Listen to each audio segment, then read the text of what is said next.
Yes, hello guys. Good day. So for today, I would like to introduce you to our Monstera plant. So bago siyang gipropagate pag uh, October 10. So 1 month siya pag November 10 pag Monday. So ano na siya. So actually duha na sila. Nakat na diha pero wala lang gibuwag ang roots kaya aron mas stable sa siya. So mo ni ang una, ang mother plant niya. Mo ni ang bag-o niya. Actually 3 weeks lang ni kuan siya nagitib. Karon sa exactly 1 month mo ning kuan siya bagong leaf nga gamay. Unya bago lahi po na siya nga sprout to. Then kani ikaduha, mo siya ikaduha. Mo siya ang pag 3rd week pa lang ni kuan na bagong dahon.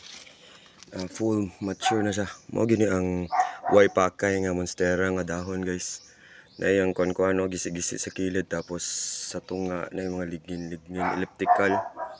Mo gina siya ang pinakabuo nga monstera. Mo ra pud to wala. Pakita ra po na ako.